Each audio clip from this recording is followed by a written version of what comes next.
নারিকেল জিঞ্জিরা নামে পরিচিত বাংলাদেশের একমাত্র প্রবাল দ্বীপ সেন্ট মার্টিন দ্বীপটির উপকূলে সম্প্রতি দেখা দিয়েছে মাছের সংকট।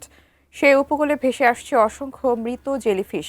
গবেষকরা বলছেন এটি দ্বীপটির জন্য হুমকি। এই মাছের সংকট আর জেলিফিশ বেড়ে যাওয়ার কারণ কি, দ্বীপটিতে প্রকৃতি কি বার্তা দিচ্ছে, বিস্তারিত জানাচ্ছেন জান্নাতুন নাহার জেরি।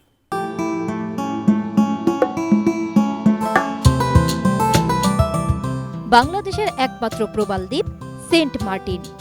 বঙ্গোপসাগরের কোল ঘেঁষে উত্তর পূর্বাংশে অবস্থান এই দ্বীপটির। একসময় যে দ্বীপটিকে মাছের খনি বলা হতো, সম্প্রতি সেখানে চলছে মাছের খরা। বরং জেলেদের জালে মাছের পরিবর্তে উঠে আসছে ঝাঁকে ঝাঁকে জেলিফিশ ও জেলিফিশের মতো দেখতে ক্ষুদ্র সামুদ্রিক প্রাণী জেলাটিনাস জুপ্লাঙ্কটন। এটি শুধুমাত্র একটি অদ্ভুত দৃশ্য নয়, বরং প্রকৃতির জন্য একটি গুরুতর সতর্কবাণী, যা সামুদ্রিক ভারসাম্য বিপর্যয়ের শঙ্কা তৈরি করছে।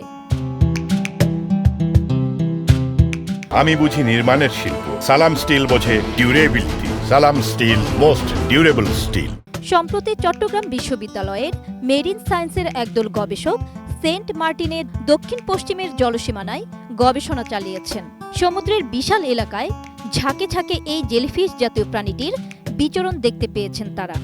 দীর্ঘদিন ধরে সেন্ট মার্টিনে বৈশ্বিক জলবায়ু পরিবর্তনের ফলে জেলিফিশ ও এদের নিকটতম প্রজাতির উপস্থিতি ও বিস্তার নিয়ে তারা গবেষণা পরিচালনা করছেন। 20 থেকে 30 ডিসেম্বর পর্যন্ত টানা 11 দিন দলটি সেন্ট মার্টিন দ্বীপে গবেষণা চালায়। দলটি উপকূল সহ দ্বীপের দক্ষিণ পশ্চিমে 12 নটিক্যাল মাইল পর্যন্ত বিস্তৃত 250 বর্গ কিলোমিটার এলাকায় সামুদ্রিক জলজ পরিবেশের বর্তমান অবস্থা সম্পর্কে একটি জরিপের কাজ সম্পন্ন করে। গবেষক দলের প্রধান ডক্টর অধ্যাপক শাহনেওয়াজ চৌধুরী বলেন, দ্বীপটিতে মাছের সংখ্যা কমে যাওয়া সামুদ্রিক জলজ পরিবেশের ভারসাম্যহীনতার স্পষ্ট ইঙ্গিত দিচ্ছে। তার মতে, জেলিফিশের মতো দেখতে প্রাণী সামুদ্রিক মাছের জন্য ক্ষতিকর। এরা মাছের খাবার, মাছের ডিম ও পোনা নষ্ট করে। বঙ্গোপসাগরে ইলিশ সহ অন্যান্য মাছের বিচরণ কমে যাওয়ার এটিও অন্যতম কারণ হতে পারে। জেলিফিশ জাতীয় প্রাণীগুলো স্রোতের বিপরীতে খুব বেশি সাঁতার কাটতে পারে না, স্রোতের সঙ্গে ভেসে বেড়ায়, তাই খুব সহজে জেলেদের জালে আটকে যায়। প্রতিটি ঝাঁক কয়েক কিলোমিটার এলাকা জুড়ে বিস্তৃত থাকে। মানুষের শরীরে লাগলে চুলকায়। জেলেরা এটিকে নইনা বলে ডাকেন।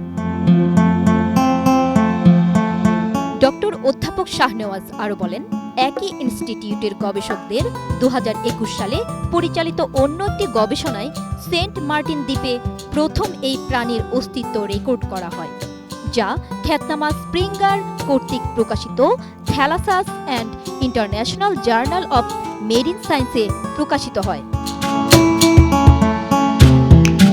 জান্নাতুন Nahar Jerry, desk report, ATN news.